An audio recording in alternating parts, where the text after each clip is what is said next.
Salam saudara yang kasih dalam Yesus Kristus dimanapun Anda berada, yang akan mempersiapkan hati dan pikirannya untuk mendengarkan renungan pada hari ini. Kiranya sebelumnya kita berdoa. Damai sejahtera Allah yang melampaui segala akal dan pikiran saudara dalam Kristus Yesus Tuhan kita. Amin.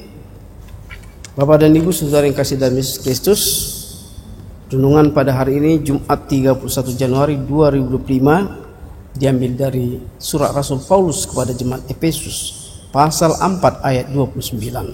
Saya akan baca buat kita semua. Janganlah ada perkataan kotor keluar dari mulutmu, tetapi pakailah perkataan yang baik untuk membangun, di mana perlu, supaya mereka yang mendengarnya beroleh kasih karunia.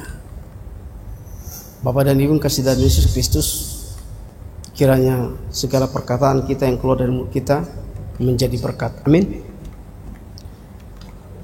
Ada seorang anak yang masih duduk di bangku sekolah dasar kelas 5 dengan terpaksa pihak sekolah selalu memanggil kedua orang tuanya karena anak tersebut seringkali terlibat perkelahian di sekolah dan selalu melawan guru dengan perkataan yang tidak baik, tidak sopan keluar dari mulutnya. Saudara kami yang kasih dalam Yesus Kristus, dengan nada kecewa dan marah, wali kelas si anak menceritakan semua kenakalan anaknya dan meminta kepada si ibu untuk lebih memperhatikan anaknya di rumah supaya si anak tidak melakukan kesalahan lagi. Saudara yang kasih dalam Yesus Kristus,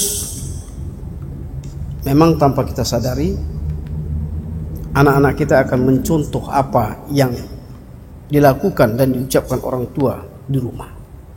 Karena itu bagi orang tua hendaklah berhati-hati dalam mengucapkan perkataannya. Jangan sampai kita mengeluarkan perkataan yang tidak baik dan sopan, kurang sopan. Oleh karena itu demikianlah firman Tuhan hari ini dalam nasnya mengingatkan kita untuk selalu menggunakan perkataan yang baik untuk membangun. Jadi kita ciptakanlah Bapak dan Ibu saudara perkataan-perkataan yang membangun, supaya anak itu dia terbangun pendidikannya, watak dan mentalnya. Sehingga perkataan tersebut juga yang keluar dari mulutnya, dari mulut kita, perkataan kita dapat menjadi berkat dan memberikan semangat untuk mereka yang mendengar atas perkataan kita. Salah satu tanda manusia baru adalah menjauhkan diri dari perkataan kotor dan perkataannya selalu mendatangkan berkat bagi orang lain.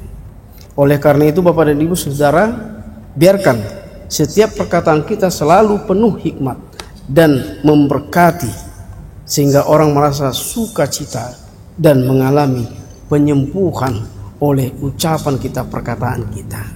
Jadi omongan kita ini bisa mengutuk orang, tapi omongan kita ini yang baik bisa menjadi terberkati orang. Kita bisa menjadi berkat di tengah-tengah orang. Jadi Bapak dan Ibu, ya kita harus menjaga mulut. Kita harus bisa mengeluarkan perkataan yang baik supaya perkataan itu menjadi berkat bagi semua orang yang mendengar. Amin. Kita berdoa. Bapa dalam Yesus Kristus, terima kasih Tuhan, firman-Mu mengajari kami supaya kami membuang segala perkataan yang kotor yang keluar dari mulut kami, tapi Kau selalu mengajari kami, menekankan kami Tuhan oleh firman-Mu supaya kami selalu berkata yang baik, supaya apa yang kami keluarkan, kata-kata kami, omongan kami Tuhan, menjadi berkat bagi orang yang mendengar. Bapa, ajarilah kami, tuntunlah kami Tuhan, supaya kami mampu untuk melakukannya Tuhan yang sesuai dan seturut kehendak-Mu. Dalam Yesus Kristus kami berdoa mengucap syukur padamu.